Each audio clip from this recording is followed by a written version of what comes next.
¿Quién de nosotros en sus días de ambición no hubo de soñar el milagro de una prosa poética, musical, sin ritmo y sin rima, flexible y sacudida lo bastante para ceñirse a los movimientos líricos del alma, a las ondulaciones del ensueño, a los sobresaltos de la conciencia? Charles Baudelaire, carta a Arsène Usage. En una reunión festiva, dócil al imperativo baudeleriano, esto es, en una reunión de embriaguez de vino y poesía, el tiempo, que nos azuza como bueyes, borricos, esclavos y condenados, contra él nos levantamos y sin virtud, a excepción de la virtud de la amistad que nos reúne, Ernesto nos obsequió Aeroplanos, 15 poemas en prosa, con el regalo adicional de que lo presentase para ustedes. Represéntense el cuadro virtual de la recepción del don del libro. Leo el título, Aeroplanos, e inmediatamente experimento un chocante impacto metálico. Acto seguido, y con una voluntad de comprensión hospitalaria, me reincorporo en el refugio de su etimología griega, aeros en el aire, planos errabundos. Y entonces el título resuena distinto, Aeroplanos en el aire errabundos. Sigo leyendo y aparece 15 poemas en prosa. Entonces, el eco de pequeños poemas en prosa del poeta de las flores del mal no se hace esperar y planea sobre las flores de Morelia, específicamente en la calle Violeta, donde he venido a vivir últimamente entre flores y cantos, entre la gladiola y la pared. Pero bueno, dejemos a un lado, muy a pesar mío, el carácter anecdótico vivencial de la memorable recepción del libro, y digamos algunas palabras respecto a su forma y sobre todo a su inseparable e irreductible contenido poético. En cuanto a la forma de estos 15 poemas en prosa, podemos decir que, como escribe Octavio Paz en el apartado Verso y prosa del Arco y la Lira, en ellos la prosa se niega a sí misma, deja de ser la servidora de la razón y se vuelve confidente de la sensibilidad.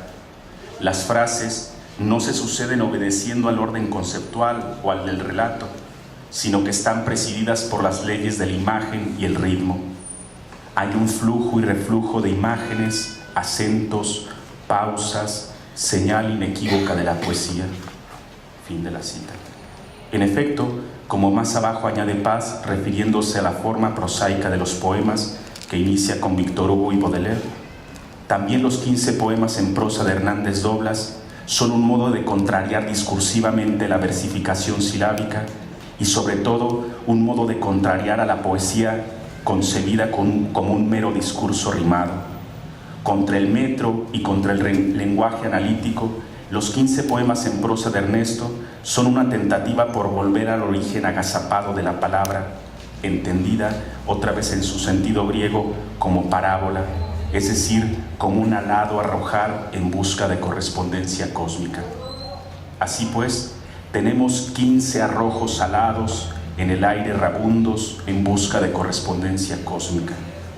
Palabra, lluvia, abrir un libro, cerrar el mundo, pronóstico sin reserva, estepa, paredes, cristales rotos, anoche, ojo, absurdo, muertáfora, cuento de hadas y lobos, la corona, relámpagos y gravedad malabarista. Esta puente ventana, y no de puertas horizontales como en Paz, sino en hileras de palabras como trenes voladores, Ernesto nos dice que detrás de cada palabra hay un poeta. Sin embargo, inmediatamente nos aclara, un poeta que ya no escribe porque sabe que en el viento hay más secretos que en todas las palabras. ¿Quién es ese poeta? León Felipe. Y luego nos dice, un poeta que ya no escribe porque sabe que en la espina de una rosa hay más secretos que en todas las palabras. Rainer Maria Rilke. Y luego nos dice, un poeta que ya no escribe porque sabe que en el ojo de los muertos hay más secretos que en todas las palabras. Thomas Stearns Eliot. Y concluye provisionalmente, abrir un libro, diálogo de sombras, todos mis muertos vienen a verme. ¿Quién es este poeta? Ramón Martínez Ocaranza. La poesía es entonces un alado diálogo de sombras convocadas. En este aeroplano está tripulado por los que ya no escriben y que al modo de fantasmas invoca Ernesto, Gorostiza, Paz, Don Felipe, Rilke, Eliot o Carranza. Por eso, Ernesto en el aeroplano Estepa escribe con auténtico espíritu cristiano: dejad que los vivos entierren a los vivos, pues nadie quiere saber qué son y por lo tanto callarse les vendría bien, pero los muertos tienen que mostrarse, seguir escribiendo, cantar. Sobra decir que detrás de la palabra Estepa está Hermann Hesse como un cazador de los ecos del Nazareno y Sócrates, Mozart y Haydn, Dante, Goethe, Novalis y Baudelaire. Al decirla nos decimos, ¿qué nos decimos?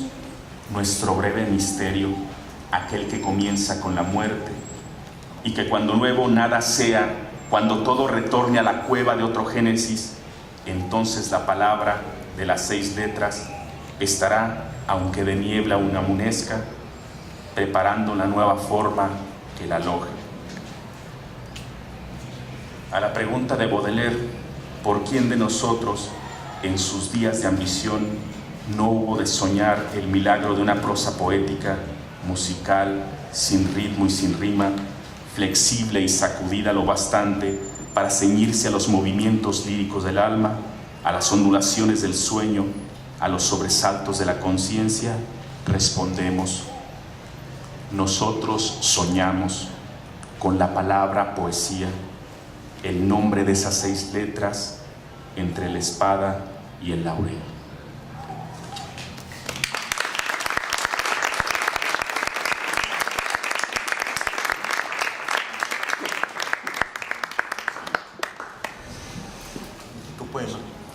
Van ustedes a ver precisamente que el autor de esa historia de los Reyes de Britania, pues precisamente nos invita a visitar ese lugar donde vamos a llegar precisamente a ese lugar que se llama Camlan.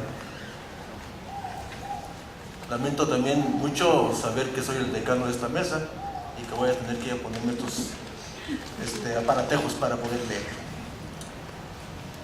Esta obra de la historia de los Reyes de Britania es una... Entre todas las mujeres, porque eres el fruto del vientre del tiempo, en donde en nosotros te hizo imagen y semejanza de la libertad, de las magnolias que le nacen en los labios a la aurora, de las conquistas de las hadas y los íntimos oleajes. Tú eres bendita entre todas las mujeres, porque bendita es la hora en que los meses te anunciaban con un clamor lento, pero firme. Como son los clamores de la lluvia que no moja, pero todo lo cubre. O como son los clamores de las tibias formas de poblar el mundo. Escucha